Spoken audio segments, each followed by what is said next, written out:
Сегодня мы посмотрим, как сделать постер в стиле Лиги Справедливости. Так что не забывайте подписаться на канал, а также поставить лайк этому видео, конечно, если оно вам понравится. Меня зовут Бережненко Валера, это канал Мир Фотошопа, давайте начинать.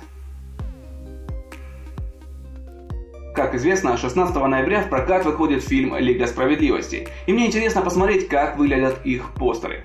А выглядят они именно так. Это общий, там где все герои вместе, а это где каждый герой по отдельности. В общем, мы будем делать что-то наподобие этого, только вместо супергероя мы будем использовать вот этого парня. Почему? Да потому что я не нашел хорошую фотографию с качественным косплеем. Да и сам я не смогу сделать такую фотографию, потому что у меня нет костюма. Поэтому выбор остановился на этом мужике. Саму работу я разделил на несколько этапов. В первом этапе мы создадим фон и логотип, а во втором этапе мы добавим нашего персонажа и доведем картинку до ума. Так что давайте не задерживаться и переходить к компьютеру. Поехали! Сначала создадим новый документ размером 1134 на 1701. Я создаю такой размер, потому что мой компьютер не тянет более высокого качества. Хотя размеры исходников и позволяют сделать это. Поэтому, если вы захотите сделать что-то подобное, то ссылка на исходники будет в описании. Далее я кидаю небо и помещаю его с помощью свободного трансформирования. Теперь нам нужно создать логотип. Для этого мы будем использовать вот эту картинку. Давайте посмотрим, как это выглядит на постере. В общем, делаем так, чтобы буквы были большие, но не выходили за рамки. Пока. И берем инструмент перо. В панели настройки инструмента нам нужно выбрать фигура. Отключить и заливку, и обводку. И делаем векторный логотип своими руками. Здесь, в принципе, все просто. Берем и обводим. Зажимая клавишу Shift, мы можем делать ровные прямые линии и закругленные углы.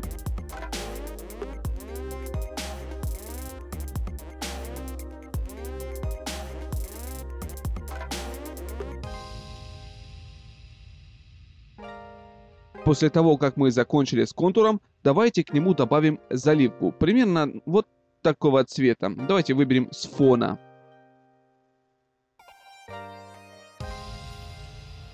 И открываем стили слоя.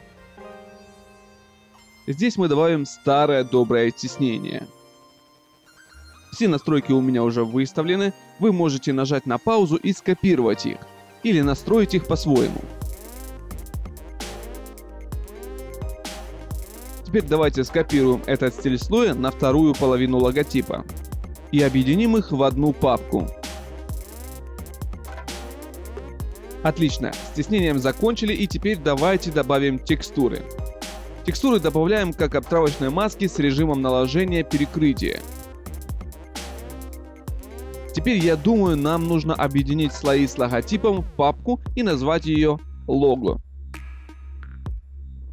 Затем выбираем эту папку и увеличиваем логотип полностью. Для этого мы используем горячие клавиши Ctrl+T, а чтобы соотношение сторон не менялось, зажимаем клавиши Shift и Alt.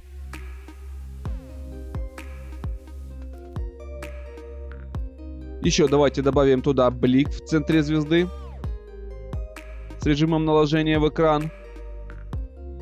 И сделаем небольшое свечение от него с таким же режимом наложения.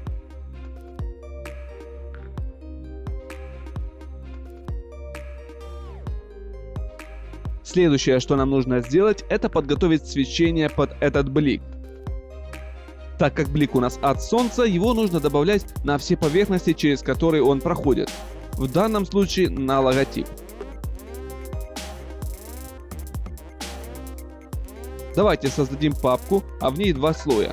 Выберем у них режим наложения линейный осветлитель. Возьмем мягкую кисть с прозрачностью в 35% и добавим свечение на каждом из слоев.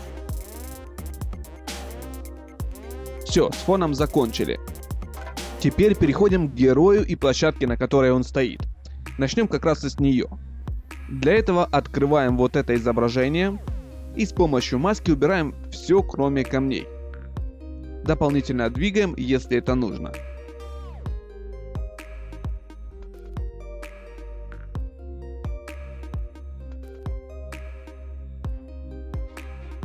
Затем сделаем копию. Опустим ее под оригинал и сдвинем так, чтобы выровнять вершину.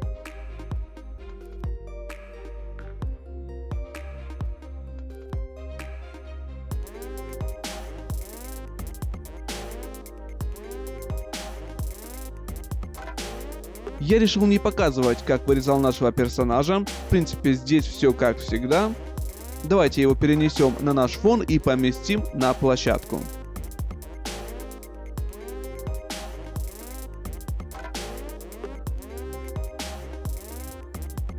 Добавим к нему несколько корректирующих слоев с кривыми. С помощью первого мы затемним его ботинки, а с помощью второго сделаем его более контрастней. То же самое проделаем и с камнями.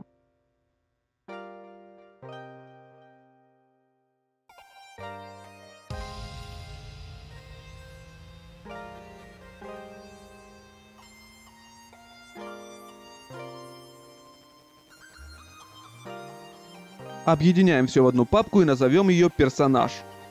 И возвращаемся к блику. Давайте скопируем папку с свечением и переместим ее вверх над всеми слоями. И к ним в папку добавим еще один блик с режимом наложения экран. Теперь создадим слой над папкой «Персонаж» и сделаем ее обтравочной маской. И на нем нарисуем свечение по правому краю, ну и немного по левому.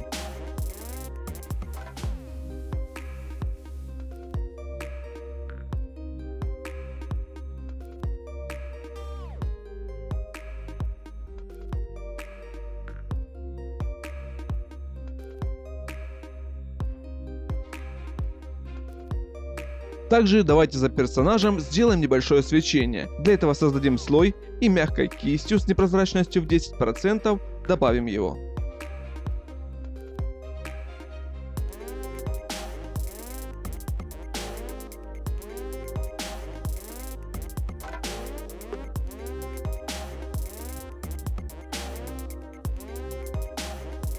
Теперь дело остается за малым. Давайте объединим слои с помощью команды Ctrl-Shift-Alt+E и переходим в фильтр Camera Raw.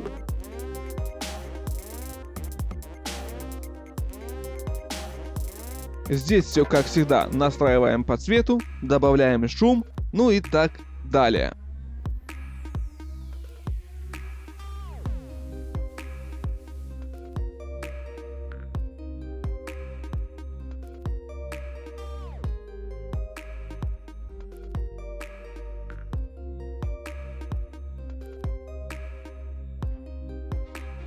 В общем, на этом у меня все.